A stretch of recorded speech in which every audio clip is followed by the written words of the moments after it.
Hi, and a huge welcome to Steve's Kitchen. Now, I know it's a little bit sad. I'm here in Italy surrounded by fantastic food, but I am starting to miss my Heinz baked beans. So I'm going to make my own because they're so simple to make.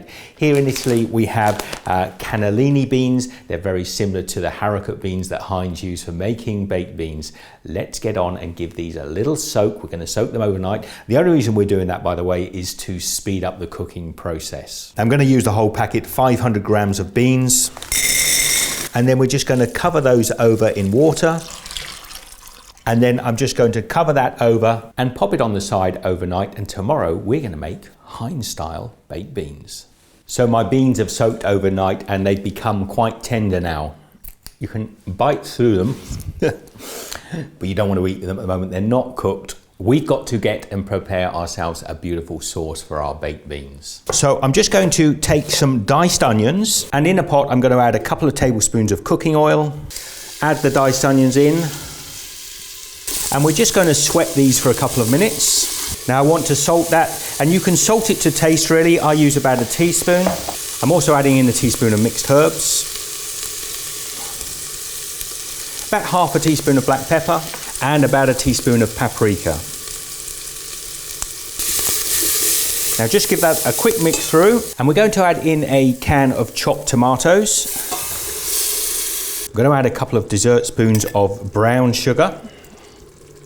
And a couple of cups of a tomato sauce, similar to that you use for a pasta. Now we'll give that a little stir through. Now we've got all these beautiful cannellini beans here. There's a little bit too much water in here. I'm going to drain most of it off and we're going to add it to our sauce on the stove. Now don't worry if there's a bit of the water left in there. We've got all these wonderful beans now into our tomato sauce.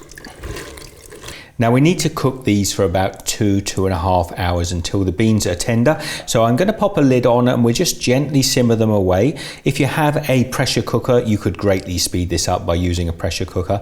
And just keep an eye on it as well. If the sauce gets a little bit too dry, you can add a little extra water in.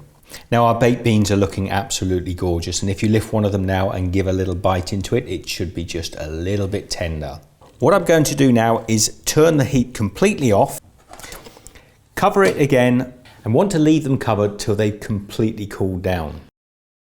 Now we've got a big pot of cooled down baked beans, and I can tell you, even now as they are, they taste pretty good. I feel like a cowboy out on the range, but they will get better with time. So what I'm going to suggest to you is, rather than eat them as they are, get yourself some mason jars or any sort of container really that you can seal. Take your baked beans and let's just pop them into there. Now look at those, they even look like baked beans, but trust me, if you seal these down, and obviously I've sterilized these first in hot water, seal them down and store them for at least 24 hours, 48 hours, a week even, and the flavors will get right into those beans and they will taste so good. What I'm actually going to do is I'm going to store these for a couple of days and then I'll come back and show you just how good they are. Now 2 days later, these baked beans are thickening up. They look absolutely gorgeous. But something else that's absolutely smelling gorgeous in here at the moment is this bread that we've been baking. It's part of a series, an introduction to bread making on Steve's Kitchen, which will be up soon on the channel, hopefully. But because it's so warm and so delicious, I'm going to use this to serve my beans. Now you can see, because I've used the cannelloni beans, they're quite a bit thicker than the Haricot beans that we would normally use. And you can see the sauce, they've really thickened up. I'm going to add a little splash of water into this, heat them on the stove.